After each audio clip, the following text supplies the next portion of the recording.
I was able to see how people reacted to hearing they thought that I died. But I also know how hard it is in business in general, and the hardest part is in the execution, and it is in the internal team building. Do you want your legacy to be? I don't. I did what I had to do, and now today it's what do I have to do to live the highest quality of life mentally and physically. When you become a millionaire, you want things, and then when you become a multimillionaire, you realize you don't want any of the things. Everybody wants to be loyal to something. You just have to give them a reason to be loyal to something. And I'm like, how many reasons can I give you to be loyal to this place? Interview number 3 of chapter 2 of documenting the journey. It's gotta mean something, because I just said 3 was my number. See, so. and my birthday is 3-3, so I'm like, and then there's 2 3s there, so you can see how I can get with the 2s and right. Twin sons. So yeah, it was like 3s like them, 2s like them. I mean, something about 2 and 22 and. Yeah. I get it. I get it. 3 equals 22. That's was that? nothing. That's fine. Which one was that equaled 22? 2 3s. How does 2 3s equal 22? It doesn't. It doesn't. Okay, I was like, wait a minute. He had to be part of it. Am I missing a connection that I'm not? No, I just felt left out. He felt left out because, he doesn't matter right now. I never. Here we go. The bad thing is it's like he won't let me live down something that I never fucking said to begin with. But did you imply it though? No, I really didn't. It's a total. It's about like another subject I would like to go into, but it's when shit's taken out of context that I'm like, no, that was not what I said, and that was not even the intended of what I said. But you guys are spinning it and twisting it to serve your purpose of trying to create a story, not letting me live it down, and there was no validity to it to begin with. It's fine. Okay. I feel like there's... If only there was some way to go back in time and see exactly what he said. I know, because now the story is so old now, it's like I'm forgetting the whole fundamentals of where it came from. But this goes all the way back to a friend of mine, and he did work for her, but she really took a liking to Trish, and he was trying to make something all about him, and I'm like, somehow this turned into me saying, Matt, nobody gives a fuck about you, and I'm like, okay. That's not the. Repeated that. That's not. I'm not remembering this. That's pretty. Yeah, that's. But it's fine. It's fine. Everything's okay. But the bigger point was that I'm like, Trish was the favorite in the whole thing because. Nobody gives a fuck about you. Yeah, but that's not. You see how there's a twist there of. It's recorded. It was never about that. It can't be about the fact that Trish had really like formed this major friendship and like she really preferred talking to, dealing with, and Trish. Somehow it got into the. Love Trish. Yeah. Okay. Yeah. Okay. So again, chapter 2 of documenting the journey and allowing my own people to ask me any question that they want. But I have been injecting a third question into this whole thing, and it's not really a question, but it's making a bigger point. Heather, how long have you worked for me? I have worked for you, I believe I hit just over the 3-year mark. Okay. 3 years. 3 years. Okay. In the July, beginning of August area to hit 3 years. All right. So, and I was about to say you got 10 questions, but the whole thing was, I don't know how many questions you have, but let's, I guess let's just start with some questions and see where it goes. Okay. I did a mix of questions. Yep. So first one is about the product. We have the gluten-free crust in our 10-inch that we offer to our customers. Have you ever considered offering that in bigger sizes for like families who, follow a strict diet, or that it makes it more cost-effective for them?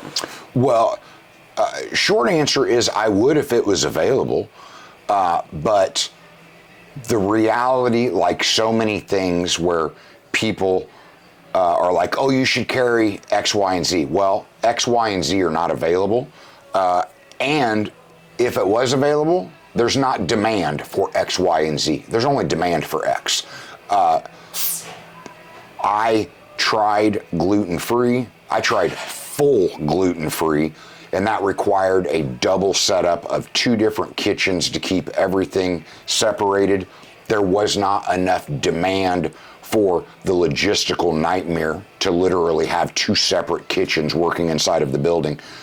But once we found that cauliflower crust, it was like, this is a crust that I would actually, because a lot of the times, like if you have to go sugar-free, you take the sin out of it and you're losing something out of the flavor. You have to go gluten-free. Most of the gluten-free products, you're losing something out of the flavor. Well, the cauliflower crust is a gluten-free crust, and you don't lose anything out of the flavor. It's a slightly different flavor, but you don't lose anything. I would eat that just as easily as I would eat one of our thin crust pizzas. And our thin crust, I mean, like we can, any size of our regular crust and our thin crust, you can only get that gluten-free cauliflower crust in 10-inch. It's all that's available to me. So if you find a whole family like that, I'm like, okay, it looks like you're ordering a couple, potentially several 10-inch. I don't have access to anything other than that 10-inch, but that gluten-free cauliflower crust is the best crust that I have come across anywhere to serve that gluten-free market in general. So it's like very proud to serve it, but it's just not available in different sizes. And it's nice to go to Pinterest and TikTok to watch how people make their own crusts in-house. I'm sorry, we're not building a process of getting broccoli or getting cauliflower and steaming it and mashing it and rolling it and drying it and like it's not. We found a great product, but it's only available in one size, and that's why we only offer it in one size. But our cauliflower crust is the bomb. It's like, if you already like thin crust, you're gonna love our cauliflower crust because it is gluten-free to satisfy that end of it, and it is actually a very good, flavorful crust to begin with. Right. Just roll on with the next one. Okay. Just totally rolling with it. Don't look at me, I'm just here. Okay, yeah, you're not even there. You're Schrodinger's Remember, cat. nobody gives a fuck about him. Yeah, Schrodinger's cat right now. Is he there? Is he not there? Now it's like I feel like I'm restoking that fire, that I'm really not gonna. We'll make it about you. On this date you said it, and again on this date you said it, and I've accepted it, it's fine. Right, yeah. That's okay. and the bad thing is I'm sitting there going, it's all about you. I know nobody gives a shit about me. The only reason that I'm doing this is because I'm generally the only one that's comfortable with the camera. This is Heather's. Right, yeah. Plenty of time together. Right. I promise. So yeah, what's the His date is- today so that I can be like, well, remember when it was supposed to be about me? No, that's what's Yeah. there are three that You are always welcome to come down and stop by. him and Brian and Rebecca are the three that it's like, it's not that I'm fearful, but I know their questions, like there's just no telling. They are going to look to have like fuck me up questions like on purpose. Like, All right, you started Coffee Junkies, Pizza Junkies with a specific vision in mind. How does the business that you have today reflect what you started out envisioning it to be? Would you say you got to where you wanted it to be, or? well, Pizza Junkies was nowhere near the vision in the beginning. That was just seeing an opportunity where nobody else saw an opportunity. Because I mean, everything was just about Coffee Junkies.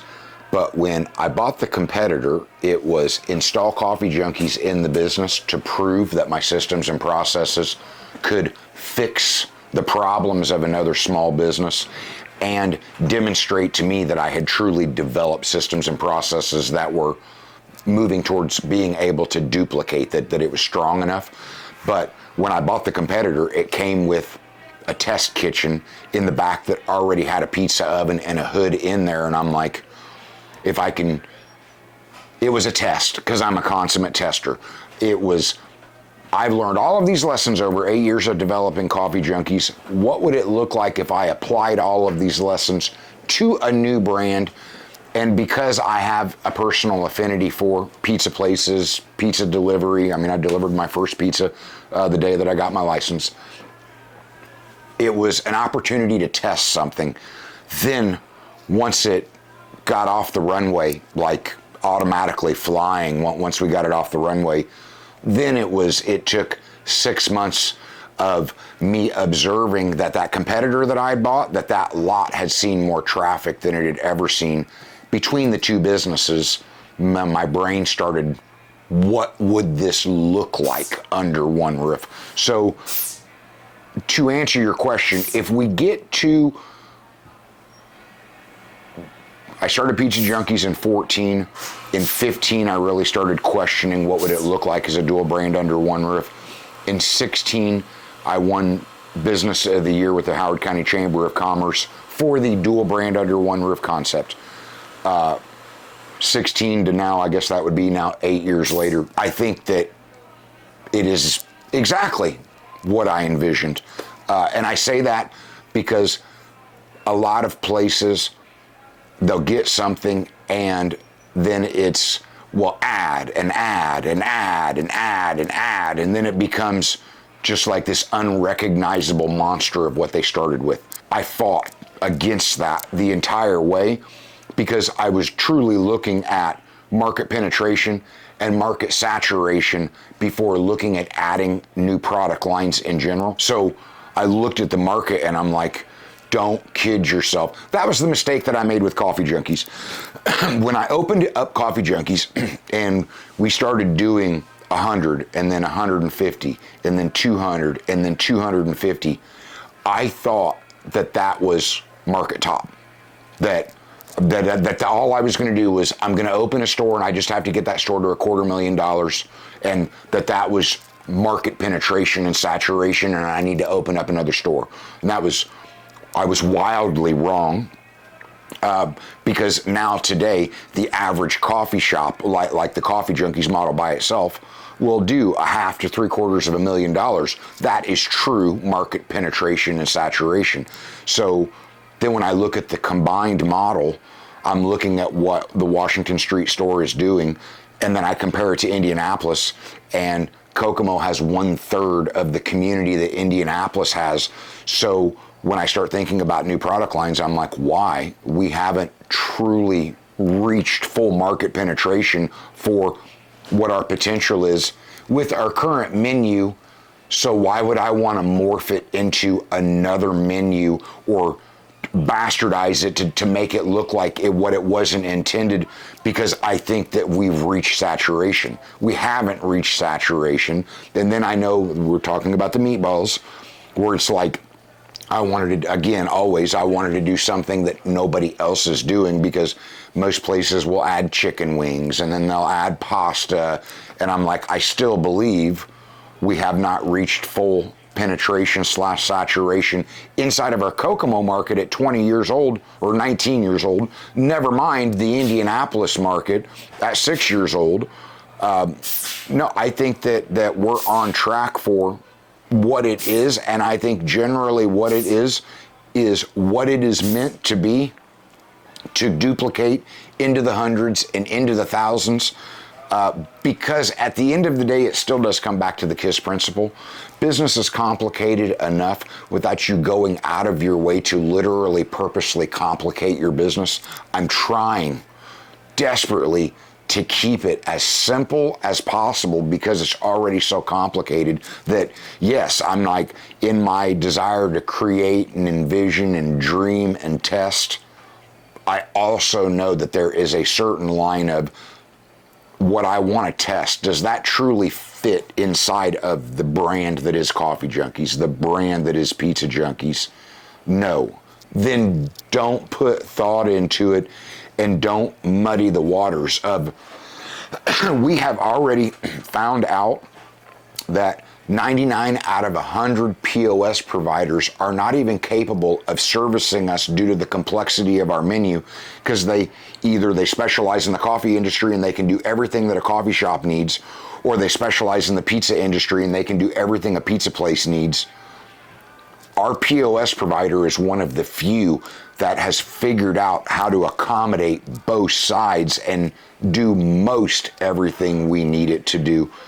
If I complicate the menu anymore, that's just going to put that much more strain on all of our systems and systems providers, where, no, I think what it is about what it is meant to be, because I think that on the Coffee Junkie side, we have syrup flavors that offer up infinite possibilities. And on the Pizza Junkie side, we have so many toppings offering up infinite possibilities, but not.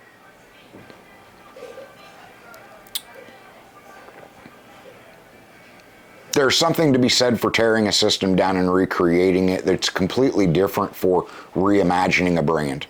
Coffee Junkies is meant to be a coffee shop. Caffeine distribution, drive-through, flavor. Pizza Junkies, it's meant to be a pizza place.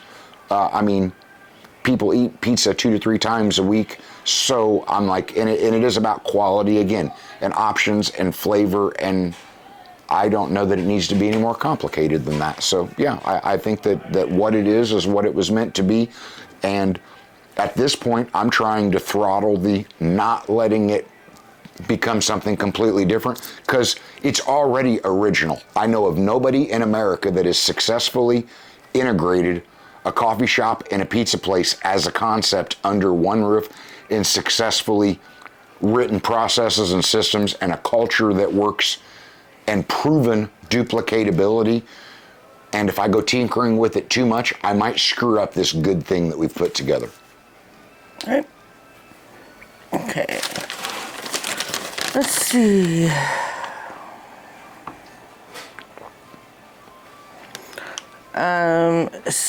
This one is, how have you had to adapt to changing ideals when it comes to work ethic and what it is that today's employees are wanting from their employers? This is a good question, because I caught myself thinking that I had to change my standards, and I don't.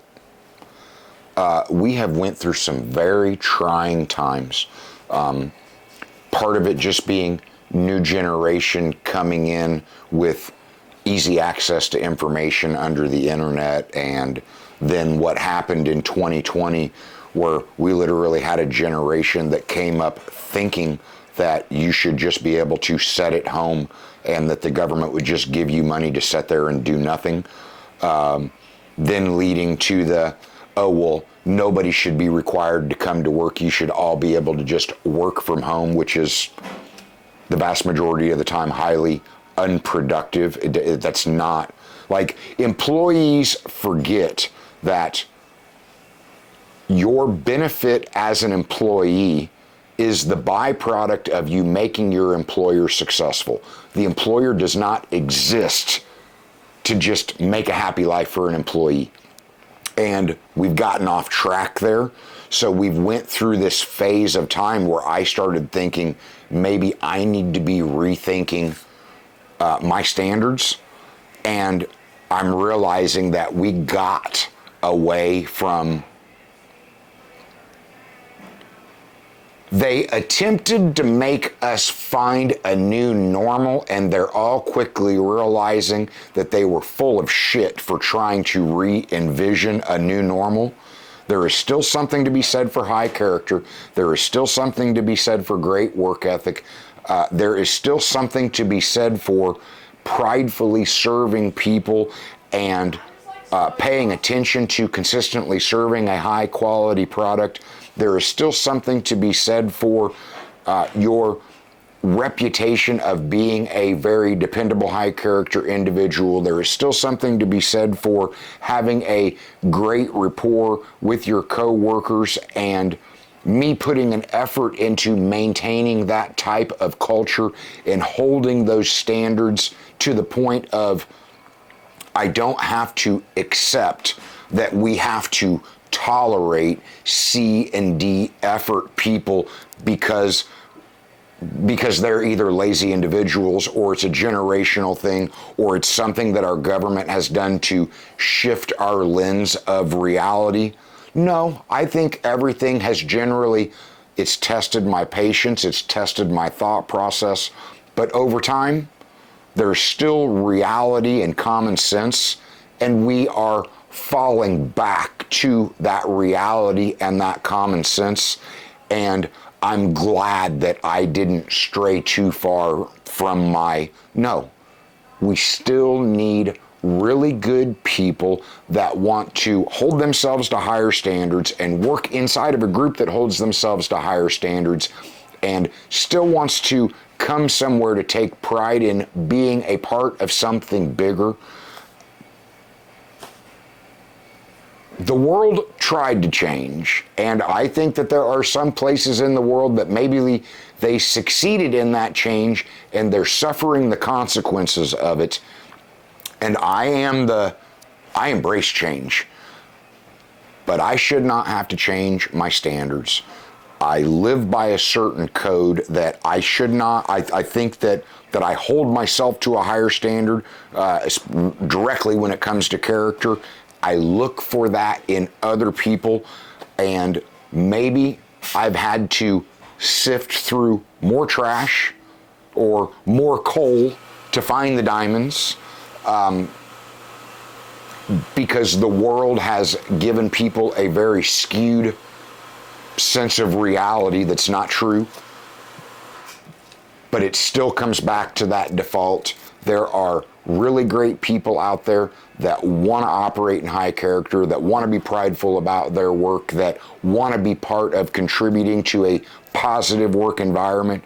And there was a time where unemployment was so low that you got to any amount of stress or pushback was, I don't need this, I'll go work somewhere else. So it ended up with a little bit of turnover because we didn't drop our standards. We're coming back to normal, and I think that right now we have one of the strong, over 20 years, we've got one of the strongest groups that we've ever had, and that has been by not lowering our standards and acting like the reality of the world has changed so much that we need to change our standards. I'm going to hold to that, because at the end of the day, I still have to live with myself. And I would have a problem living with myself if I lowered my standards to appease somebody else's BS, because at the end of the day, that would change the culture, which would change the product, which would change the service, which would change or potentially jeopardize the customer base, and I'm not willing to do any of those things. All right. Okay, if I were to describe you to someone else before they met you, what is the one word you hope I would use when describing you?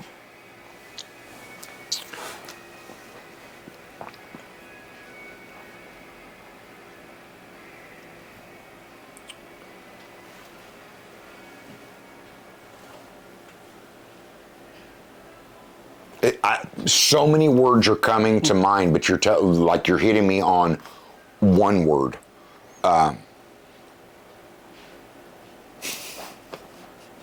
One word. Who knew he could? Well, sum it no, up in one word? no, because the thing is, Surprised? as soon as you said that, my first thing is high character, and I'm like, okay, that's 2 words. Well, technically. Yeah, but yeah. and then it's like, okay, You could hyphenate it. yeah, I'm honest, but then I get to just like I've said before, everybody leaves, everybody lies. So it's I won't lie. But there is a certain argument to say lying by omission. And so I'm sitting here going, I'm not a perfect individual. I'm not beyond lying, but I'm honest. But then that carries over to, well, what, I'm trustworthy. That's the whole love me or hate me. You can always trust that you know where you stand with me.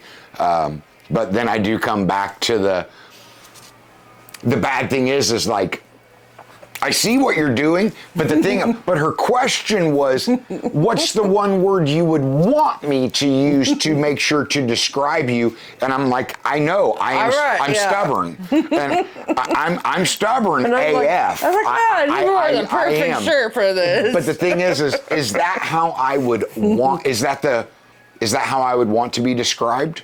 Like, I mean, I don't know what you're going to think of him, but he's stubborn. I don't think that that's necessarily a high compliment, that if you're going to tell me how do I want to be described, I don't know that that's a high compliment that you can.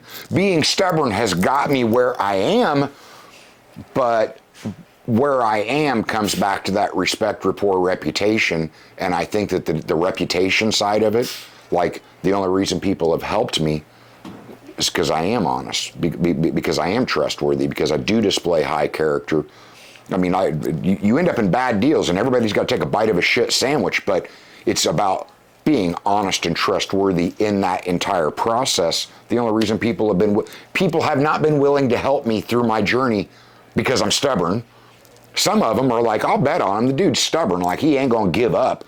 But the ones that have like, no, I'm going to monetarily help him. It's not been because I'm stubborn. It's because they trusted they were going to get their money back. It wasn't about being stubborn. It was about, I trust that if I help this person, he's going to make sure that I'm made whole. That's right. Okay. What motivates you to keep moving forward? That's a two-parted answer. The one side is, what motivates me is much like a nuclear power plant that you don't shut off, that you can't shut off. What motivates me is what's inside of me, and it's taken a long time for me to make peace with it. I don't know any other way. I don't shut off. You shouldn't be in entrepreneurship if you need external motivation. You will fail, because you will come up against somebody like me that I don't have to get motivated. I know that internal engine is setting in there, burning so hot that I'm actively throttling it back so that I don't look like a freak to the world. And I can call upon that at any time, and I can outwork you. I can smoke anybody, because there is such an internal motor burning so hot inside of me that I have never figured out how to turn it off. I've just accepted it, that it is a part of me, and it's internal motivation that I can call on at the drop of a hat. Anytime, anywhere, it's always been there without fail, an endless amount of energy. That's part of I know that's one of the reasons I know that I'm built for it. But when it comes to the path that I'm on, then it comes back to all of you, that I'm like, I get really down in the mouth because I'll get frustrated with people, because that's like, I truly believe the purpose in life is based in connectivity. But I have a love-hate relationship with people. Like, I know that I would go insane if I could not have connectivity with other people. Those deep, meaningful relationships mean the world to me. It's part of what keeps me going and having a good mental health. But I fucking hate people because they do some of the dumbest shit for some of the dumbest reasons that make absolutely no sense. They are their own worst enemy that is completely self-defeating. And every time that I have ever come up on I want to burn it all down and walk away, it's all been based on stupid people doing stupid shit, making me want to walk away from the relationships because they are being their own worst enemy to the point that it is affecting me and everybody else around. But I knew that when I started down this road, that it was about building something bigger than me. It was about being able to work inside of a group of people, which meant offering those people continual opportunities and surrounding yourself with good people that you wanted to see them succeed. And while I can't force somebody to succeed, I have the ability of creating an environment that is saying, here is an environment for you to succeed, and if you want to come succeed, I am an enabler in that path.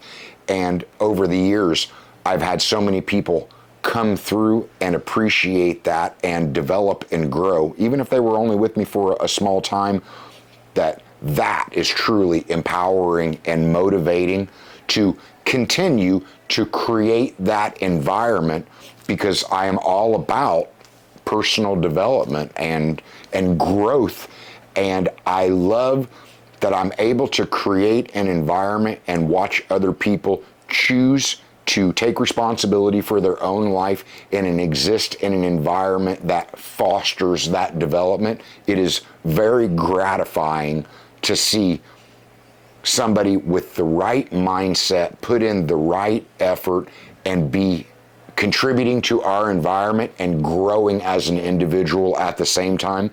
These two things, they're not mutually exclusive. They don't duel with each other, but the internal side of me is that, like, I just don't know any other way. But why do I keep going down this path? It's because of all of you. Well, not me. Yeah, everyone. Yeah, because not Everyone you. met Matt. Yeah. What do you want your legacy to be? I don't. You don't want to have a legacy. I don't. I think it's a fallacy. Okay. I know what I want the legacy of the brands to be. And this comes back to if you don't know what you want, look at what you don't want, because you get to, like, I would never want to die and have people trying to piss on my grave saying he was fake, he wasn't trustworthy, he wasn't good for his word, he shouldn't have drawn air. Like, I don't want that, which has led me to the operating in high character. Here's my thing about legacy. In 1,000 years, do you really think anybody is going to give a shit about Steve Jobs? No. He accomplished, like, I have respect for this man. He got he was responsible for Microsoft before Bill Gates took Microsoft to what it is. And Bill Gates pissed on him and trashed him, and he still started Apple, and on his deathbed, Apple became the largest corporation in the entire world. Like, Steve Jobs truly put a dent in the universe. He has a legacy. But in 1,000 years, it doesn't matter. I am not Steve Jobs, so why the hell? The day after I die, people are going to move on with their lives. Now, I will say that, like, I don't even know if you were here for this, because I think this has been more than 3 years ago. So, when I married Marcia, she came with a plus one, Taylor. Taylor was 1 year old. And Taylor's father was trash. And I told him, like, your dick played, you're going to pay, but I'll raise her. Like, you don't have to be in her life if you don't want to be in her life. I made him pay child support because I'm like, I didn't create her, but I raised her. Most people never know how people will react at the point of which you die. Okay, well, Taylor's biological father drank himself to death, and it went around Kokomo that Taylor's father had died. I was able to see how people reacted to hearing they thought that I died. It was very heartfelt that I had people that used to work for me that I didn't know how they felt about me, as that were so affected by hearing that I might have died, that I'm like, I know that I'm not always not difficult to work with. I know that I generally have higher standards than most, but I try and hold myself to those standards. I know that I can be stubborn and difficult, but I also look in the mirror and I'm like, you have to be this way in order for you to live with yourself and have faith that at the end of the day, people are going to respect you and appreciate that you're not fake, that you are honest and trustworthy, even if you're giving them truth that they don't want to hear because most people want smoke blown up their ass. I was able to see that I have touched people's lives, even though I march by the beat of my own drum. Even though I live by a code and by my own laws and rules, that I hold myself to a higher standard in life that not a lot of people resonate with. But in that moment, I was able to find out that by me walking that path and me being who I am, that it bothered people to hear that I had died. And I was like, okay, so it's like, it's not to me about legacy, but it is about living an example of what you should be as a decent human being. And part of being a decent human being is you're no good to anybody else if you're not like totally put together with yourself. So I'm not a people pleaser, and I'm fine with that because I think people pleasers tend to battle with mental challenges themselves because they're not truly living who they are at their own core being. They're too busy pleasing everybody else. And I look at that and I'm like, I think that that's flawed. I'm not going to do that. I'm going to do, and I'm going to have faith that in the big picture, people are going to respect that and appreciate that, and that it is an example worth setting. And that doesn't necessarily mean that there's legacy to it, but I live by certain standards. I want to be the example for how to live a healthy, fruitful life mentally and physically. But I'm not kidding myself to think that I'm somehow doing something so great that I'm going to be remembered. No, we all die and we're all forgotten because everybody is so consumed with themselves that they're living their own lives, and that's okay. So if I tried to subscribe to legacy, it might make me live my life differently in pursuit of this legacy. And I'm not trying to kid myself, so I don't know. I hope that Coffee Junkies and Pizza Junkies is alive and well 50, 100, 150 years from now. That would be a nice legacy that the founder, there's a whole thing behind McDonald's, but people are not going to soon forget Ray Kroc and what he did for McDonald's in general. But people remember McDonald's. They don't remember. They're not necessarily about Ray Kroc. So I'm, as much as I want to be honest with the rest of the world, I want to be very honest with myself. Being honest with myself, legacy doesn't mean shit.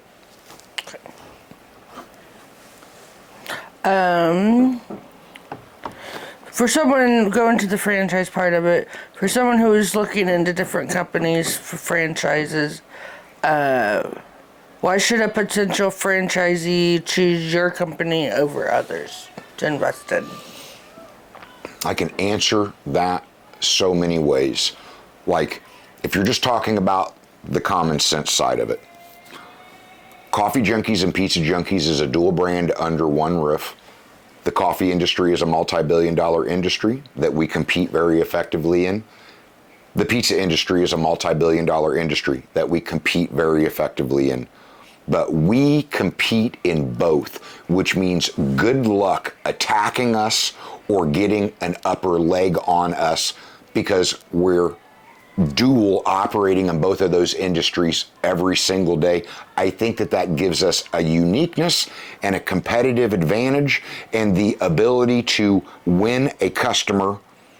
And if you win them on one side of the business, you automatically open the door to win them on the other side of the business. And that's a competitive advantage that I don't know of anybody else that has that type of competitive advantage. Then when you get down to the other side of it, we're charging a 4% royalty. That is in my personal belief that I see some franchises that are charging 6, 7, 8% royalty, and I'm looking at the franchisor going, you greedy shit. The work is done at the store level by the franchisee, and you're not leaving enough meat on the bone to make it truly worth it for a franchisee in general. And I'm looking at it going, no, I want my 4% royalty. Blood, sweat, and tears over 20 years to develop these beautiful brands and proven systems to execute. I want to be compensated for what I am offering up for somebody else to go be successful with, but I don't want to be so greedy that I'm not leaving meat on the bone for the individual, because then I go back to that, I don't want to call it a legacy, but then we go back to my core values, respect, rapport, reputation. I need to be able to look at myself in the mirror, and yeah, by only charging 4%, maybe I am cutting myself off for millions. Conceivably, in the big picture, I could be cutting myself off from a full $1 billion. But if I'm cutting myself off from $1 billion, that's because I got $5 billion, and because I wasn't greedy, I stopped myself from getting 6 or 7 billion. And I'm like, no, we come back to that sense of community, sense of connectivity, that I would much rather be a part of or leading a group of millionaires, because I didn't get greedy and keep my thumb on them so much to the point of saying, I'm above all of you and you should be. No, I know the work that I did. I know what I feel like is a fair royalty. I know that it is a better proposition than the average franchise that is out there. But I also know how hard it is in business in general. And the hardest part is in the execution, and it is in the internal team building and the cultural development and keeping the continuity of the people together. Like, that's where the real work is done. So I want to make sure that I'm offering an opportunity that is not only worth it, but more worth it than any other opportunity out there, because I do want Coffee Junkies and Pizza Junkies to grow into a potentially multinational, but definitely a national brand with thousands of operations. And when I walk into a room, I want to be surrounded with people that are happy they made the decision to partner with me through the franchisee, that are feeling very well compensated and feeling like they made a great decision to become a part of these brands. And it's like, where I am a capitalist at heart, and there's a part of me that will flash back to Obama's speech and was like you can't, what can you do with all of that money? That's more money than you can spend in a lifetime. I don't want the government to force me to share it where I don't want to share it. But on the other end of it, I'm like, I'm not so greedy that I want to partner with people and be looking at them like the government looks at us, like we're just working mules to feed them taxes so that they can spend our money and do dumb shit. That's not the kind of partnership that I want. As a franchisor and a franchisee, I want to be happy that I'm a franchisor partnering with them, and I want them to be ecstatic that they chose to be the franchisee that partnered to bring my overall vision to life, because I've made it very clear. I am a blue-collar entrepreneur. I will never have access to billions of dollars. I will never be able to grow like Starbucks grew. Franchising is my vehicle for seeing Coffee Junkies and Pizza Junkies become national brands. And if you try and take advantage of your franchisees and you get greedy, you end up in lawsuits, and you end up in the equivalent of franchisees unionizing so that they feel like they have a voice to combat what the franchisor is doing. I don't want that kind of partnership. I want franchisees that look forward to communicating with me, that look forward to the business relationship, because we're all in it for the right reasons. We're all doing it to the best of our ability, and we're all compensating, or being compensated off of our efforts together. All right. I think I'm on my last one. As a child, what did you aspire to be? Like before Chrysler and all that?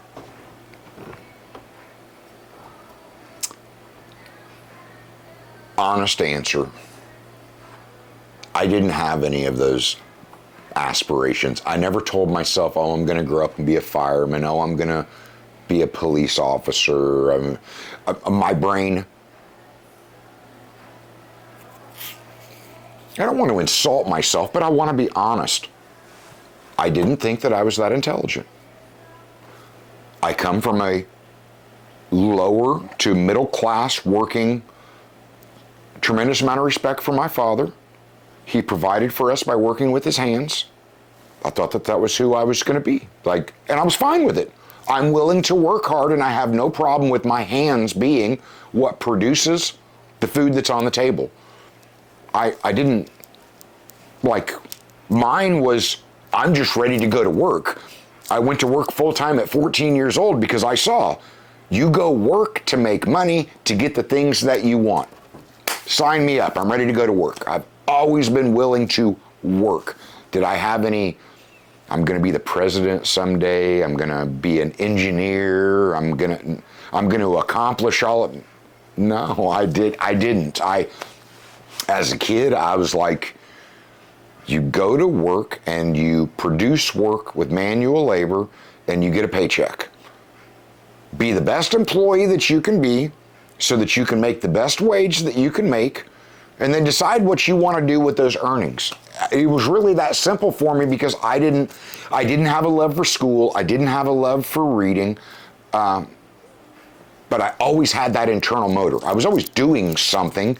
It just wasn't anything where family looked at me and was like, oh, that's a bright kid. He's really going to do big things. No, it wasn't. I was not that kid. My dad was proud of me when I changed the fuel pump on my car by myself without waiting for him to direct me on whether I was doing it correctly or not. I functionally, mechanically, it was there, but I never told myself.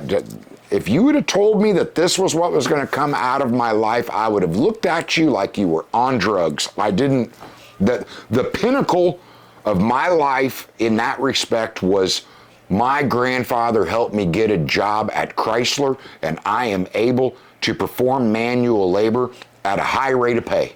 I didn't even know nothing about the union or benefits, or all I knew was working inside of that factory, whatever that means, you make some pretty good money. And I have no problem working with my hands. And that was the it and all for me. My brain never even thought about becoming a union rep. That didn't happen until after I did something really stupid as a kid, still a young person inside the plant. And my union steward saved my job. And I'm like, what's this? I pay union dues, but what's this whole union thing about? And it was a dumb, I wasn't doing anything deviant, but I did something stupid, but I was a good employee. And the reason he, as a union rep, was able to save my job was because other people came out of the woodwork to say, that's a good kid. He shows up to work on time. He doesn't run scrap. He runs his rate. But it took the union rep getting involved to line up all of those things to say, I know you want to fire him because he did something stupid, but you've got a really good employee here. Slap him on the wrist. Don't kick him out the door. And so then that's where my brain started thinking, this guy helped me. That's an elected position. Maybe I'm interested in that. reading a couple books between that and the stock market, something in my brain started clicking where I started becoming more consciously aware of my intelligence. But even then, I didn't think that I was, and I'm not saying that I'm a rocket scientist now, but I am more aware that my brain operates on a different level. I can see problems and solve problems many times before they come, because my brain just does not. But it took me into my 30s before I realized that my brain fires at a more rapid rate than the average person. So, no, I never had big dreams and aspirations as a kid. I look forward to going to my grandparents' cottage and getting my papa or my dad to take me skiing on the weekends, and I wanted to work, and I was just always willing to work. Okay. So then for you, success necessarily isn't like a goal that you've accomplished. It's being able to work to provide, to do the things that you enjoy doing. And that, it's like, as a guy, I'm very simple in that respect, yes. The other side of me, the very complex side, there are many things that I would very much like to accomplish, but those accomplishments are based in, I've been willing to sacrifice what others are not so that I can have and enjoy what others can't. And that's all based in quality of life and a desire to experience things that most people never think to or are willing to put the efforts in necessary to be able to experience those things. But it's like that, you know, them old sayings, the past is a blah, blah, blah, blah, the future is a, but I try and be present, and I'm trying to enjoy present, knowing quality of life is more important than life itself. When you are on your deathbed, your brain is still trying to figure out survival. That doesn't exist in me. If I cannot live a high quality of life, I have no desire to breathe air. I know that that's probably not normal for people. That is just who I am and how I am. I have observed the struggle of people that fight to survive with an incredibly low quality of life, and I look at that and I'm like, that does not make sense to me. I don't have a desire to gasp for every last breath just to exist. That does not make rational sense to me. It was like I did what I had to do, and now today it's what do I have to do to live the highest quality of life mentally and physically. And that does not mean getting on private jets and owning yachts. That has nothing to do with quality of life. That's the more money, more problems. I'm trying to find that balance, so much to the point of it's like when you become a millionaire, you want things, and then when you become a multimillionaire, you realize you don't want any of the things. And I'm trying to skip over that because by necessity, I had to live a very minimalistic life. And I'm making sure today that I'm not acquiring things because I know that I don't want the responsibility of maintaining those things. What is most important to me? My time and where I'm devoting my time and attention, and the experiences that I'm experiencing in life to make sure that I'm living a high quality of life so that in the moments and minutes that we all log in our brains as memories, that I'm not wasting those.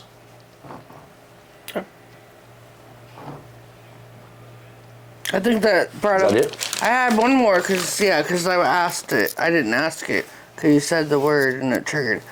So, as a business owner, other than you make sacrifices in business. So, to be a business owner, what has been your biggest sacrifice as a business owner? If you're asking the question of the realistic sacrifice,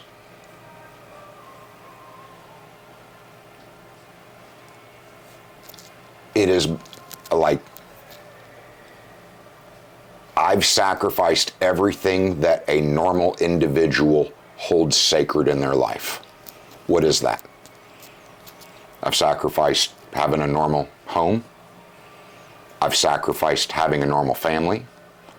I've sacrificed having normal support that you would feel by your family and friends. I've sacrificed any type of security that most people either latch onto or hang their hat on. I've been willing to sacrifice everything. But it has not been out of pride or ego. It's I made a decision that this was my path in life. And once I started down this path, there was no going back. Those sacrifices became, in the moment, that was the mandatory sacrifice that you had to make. Because like I've looked at so many of my family members and be like, you think I'm an asshole now? What are you going to think about me when I can't put food on the table? So those sacrifices were required. That's the whole, everybody says, you're going to have to make this huge sacrifice to be in business. That is not true. You will never look back and say, I had to make this one really big sacrifice. It's like the death by 1,000 cuts. It's all of the small little sacrifices that you're making in the moment that you look back. That was the big sacrifice. It is all of the little cuts that you are going to take, nobody's going to put a big knife in your back and kill you in one blow. They're going to stab you 1,000 times in the back. And I'm sorry to go to that analogy, but if you're going to get in business, you're going to be stabbed 1,000 times in the back. Not even in the side. They don't even have the balls to do it in the side where you have a semblance of knowing it's coming. They're just going to stab you in the back. It's death by 1,000 cuts. It's 1,000 small sacrifices. It's 1,000 knives. But again, it wasn't based on ego and it wasn't based on pride. That shit went out the door a long time ago. It was, I have responsibilities to my children that I physically created. I have responsibilities to all of you. You are my chosen family. I'm responsible for putting food on your table. And if I stop being willing to make the sacrifice that's required in the moment, then I'm going to move from, he thinks I'm a shit right now, but he's doing what's required to make sure that my paycheck cashes, that I have a place of business to come into and work, that I have a family to be a part of. And if I can't provide that, then you're really going to think that I'm a shit. So I will continue, as I have said many times, to make decisions that are in the best interest of the business and always be willing to do what is necessary. And many times that comes by sacrifice, and many times that comes by people looking at me and calling me an asshole. But I know deep down, you think I'm an asshole that way, but it's by me doing those things that actually keeps you from thinking that I'm an asshole in a bigger way. Makes sense. All right, that was mine. Okay, so mine. Yeah. Why do you choose to work for me? Why did I choose to work for you?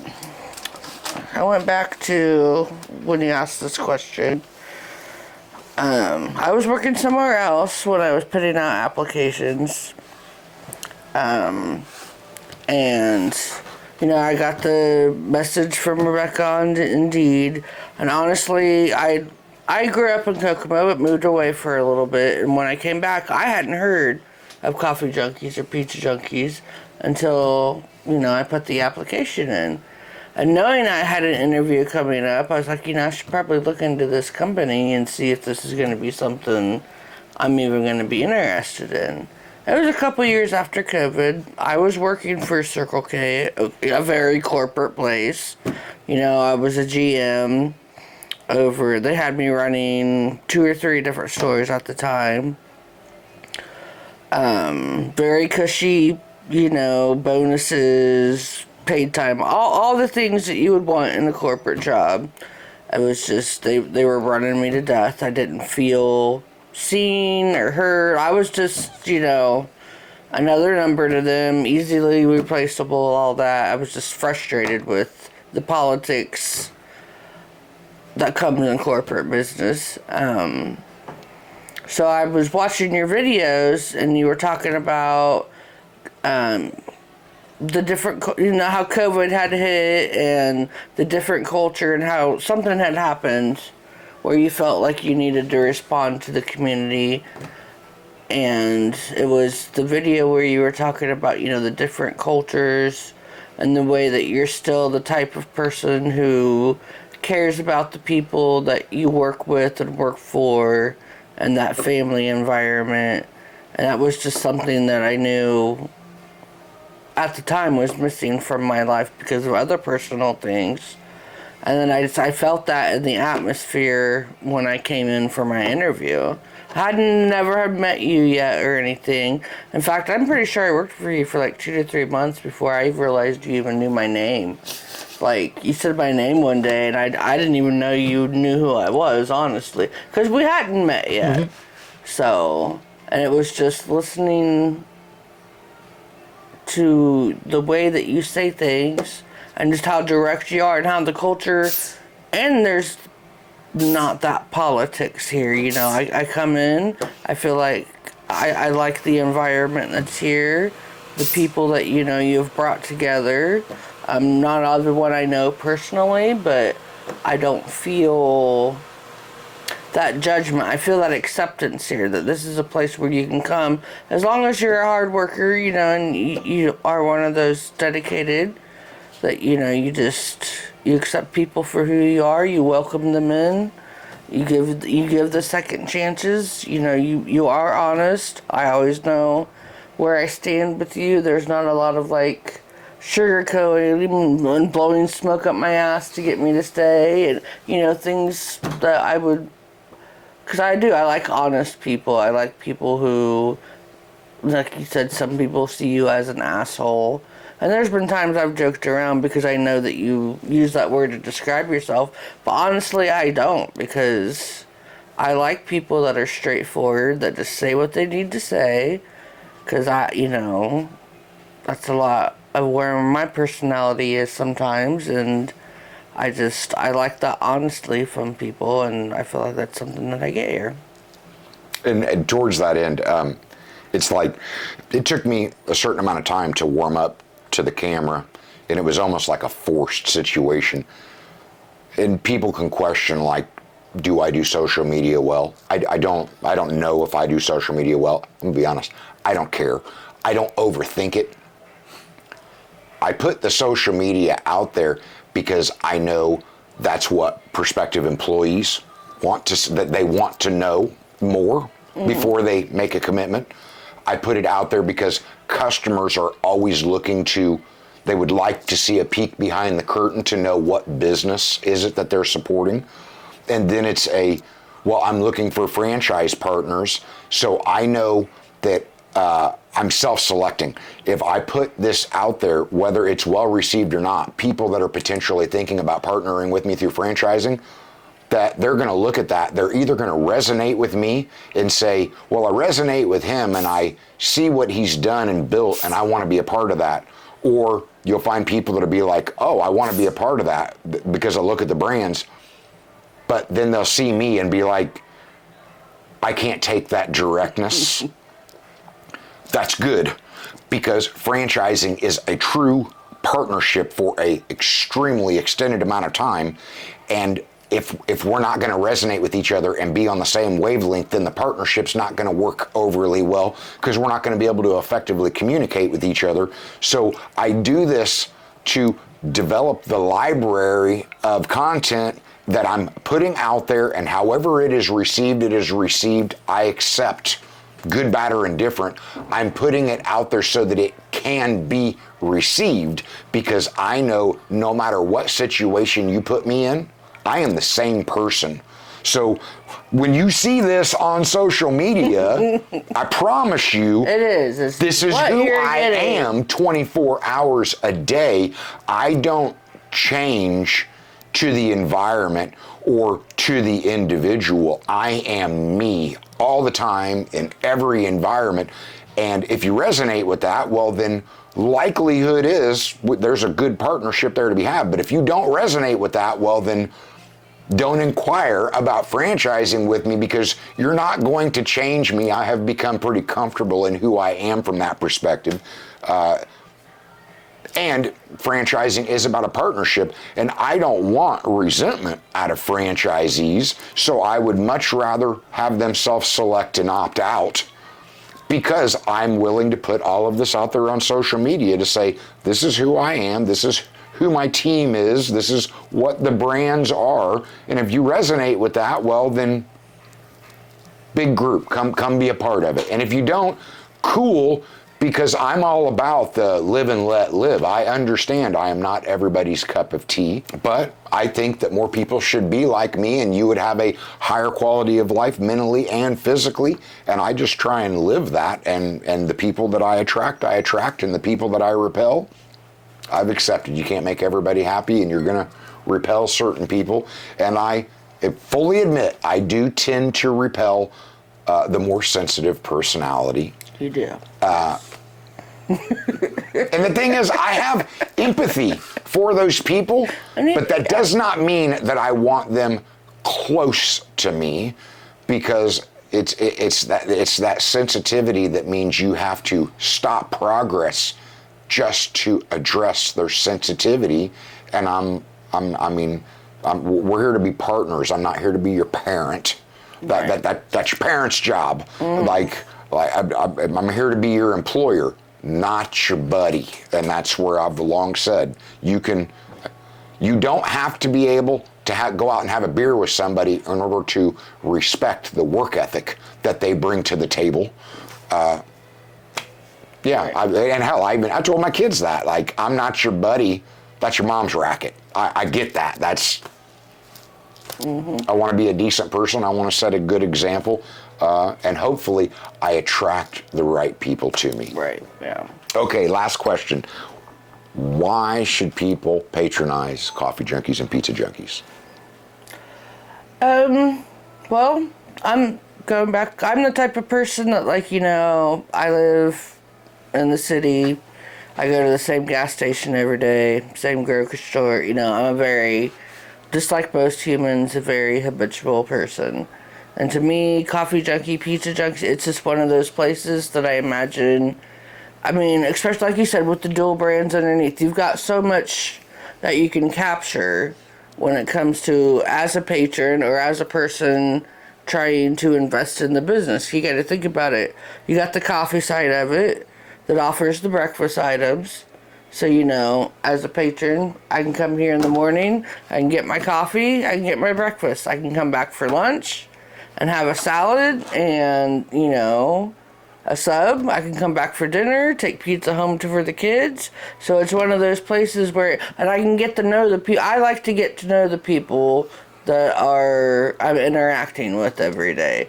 That's why, I hate when there's a lot of turnover at the places that I patronize, even if it doesn't affect their business flow. Because I like for people to get to know me, but I also like to get to know the people that are dealing with the product that I buy every day. Mm-hmm. So, and that's what I like about our business, is that, you've got several different ways to capture that same recurring customer. No, that's what I liked about working at the gas station. Mm-hmm. That's the same thing. You're seeing the same people, you get to know the same people, and it works on both sides, whether I'm working here or patronizing here. And it's the Cheers concept. Exactly, Everybody wants to be loyal to something. You just have to give them a reason to be loyal to something. And I'm like, how many reasons can I give you to be loyal to this place? Because as a small business, we're going to make mistakes. But if I've given you 10 reasons to be loyal to us and we make a mistake, well, you still have 9 reasons to be loyal to us. We make a second mistake, you still have 8 reasons to be loyal to us. And then you're going to find out, well, we fixed a problem, so we're back to still having 9 reasons to be loyal. And that's the because I truly do believe everybody wants to be loyal to something. It's just a question of, are you doing your part to give them a reason to be loyal to you? And serving a high quality product with exceptional service, I think we give people many reasons to be loyal to us. I think we do too. Heather, thank you very much for doing You're this. welcome.